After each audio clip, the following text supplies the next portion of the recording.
Chapter 2, the missing essential, his personality. Email and texting have gotten me into a lot of trouble. The reason is simple.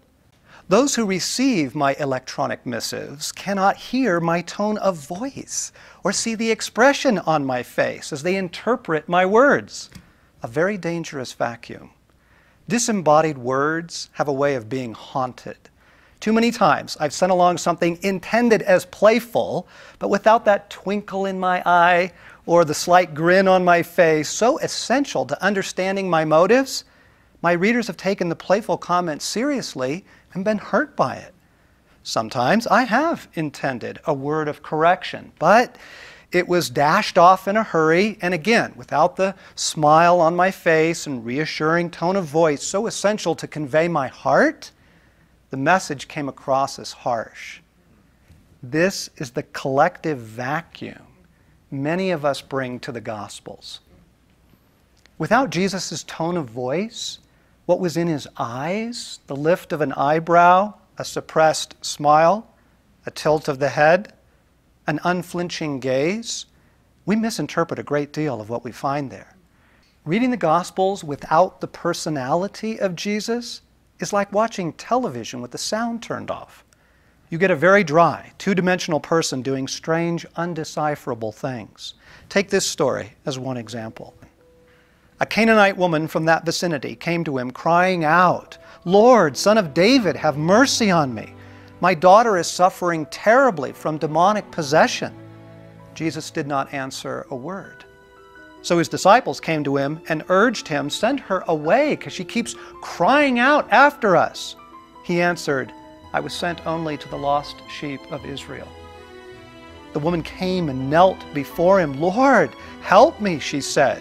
He replied, "It is not right to take the children's bread and toss it to their dogs." "Yes, Lord," she answered, "but even the dogs eat the crumbs that fall from their master's table." Then Jesus answered, "Woman, you have great faith. Your request is granted." And her daughter was healed from that very hour. Oh my, what do we make of this? I'm not here for you dogs? Many good people read this passage, cringe, and walk away with a subtle conviction that Jesus is a harder man than they thought. And, well, I guess that hardness is good somehow. Some go on to build theologies based on his hardness.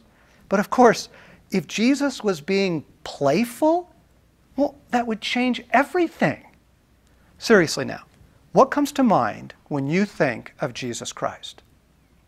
It might be good to stop and do an inventory.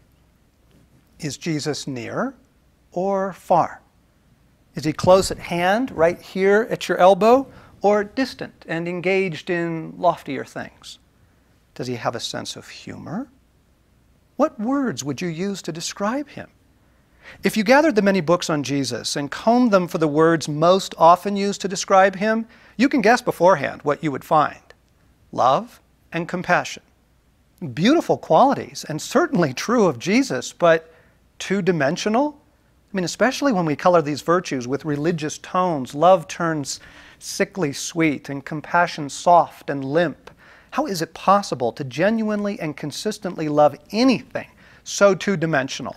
It's like trying to love a get-well card. Think of the people you have most loved and trusted. Why did you love and trust them so? Was it because of one quality, or was it the funky, endearing combination of all those qualities which together make them who they are? Personality is what makes someone someone and not everyone or anyone. Last May, I had the opportunity, while in London, to visit the National Gallery.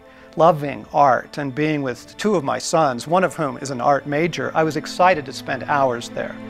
I loved the Van Gogh, the Monet, the Rembrandt, and more. But there was one massive disappointment. No, it was more than disappointment, massive frustration. I did not see one portrait of Christ in all the famous works of him that came anywhere close to depicting Jesus as he really is? Not one. They are all wispy, pale Jesus, looking haunted, a ghost-like figure, floating along through life, making strange gestures and even undecipherable statements. The nativity scenes were particularly ridiculous. The classic art depicting the infant portray a rather mature baby, very white, radiantly clean, as no baby is ever clean, arms outstretched to reassure the nervous adults around him, intelligent, without need, halo glowing, conscious with an adult consciousness. Super baby. This infant clearly never pooped his diapers. He looks ready to take up the prime ministership. Why did it make me angry?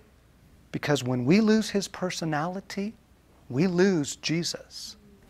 I've been doing a good bit of reading in preparation for writing this book, and the chorus of voices when it comes to the personality of Jesus is unanimous. Everyone talks about his great acts of humility, faith, and compassion. What about his great acts of playfulness or cunning?